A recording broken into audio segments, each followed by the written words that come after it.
The bias block. This is created from the bodice block. You can see here where the reductions have been made. Start by tracing round your woven bodice block. You trace the back and the front. You want to move the bust dart into the side seam 6 centimeters down from the top edge.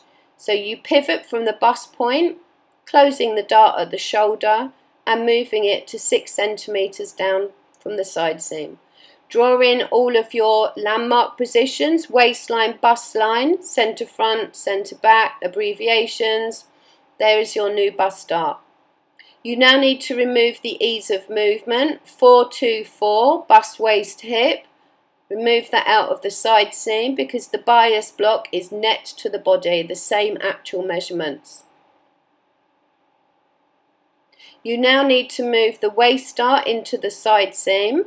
You don't have to remove it all for a slightly looser fit. This example shows removing the waist dart completely. At the bust dart position in the side seam, make sure that your seams align each side of the dart as you reduce the waist dart out.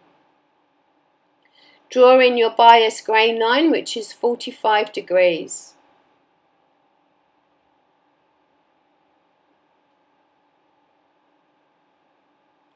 You now need to draw the circumference of the bust, which will enable you to do bust cups and different designs. This is done from the bust point, and it is 2 centimeters back at the bust line on the centre front edge. Draw the circle going round, marking the points to make sure it's even.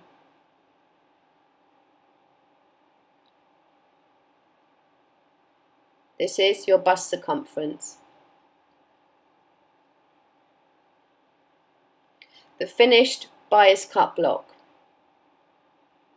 For cutting out, make sure you cut on the perfect 45-degree angle, including the binding for the neckline and straps. You first sew at 0.5 centimeters French seam, and then you trim it to 2 millimeters.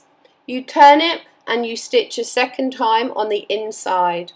This is the finished very narrow seam.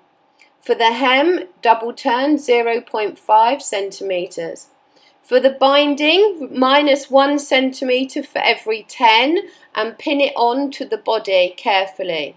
You stitch at 0.5, you trim to 0.2, fold and stitch again 1 millimeter from the edge.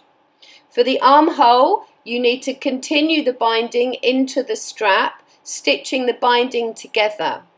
You then use a rouleau turner and you push the binding strap into the rouleau turner to turn it inside out. This gives you a very narrow strap finish.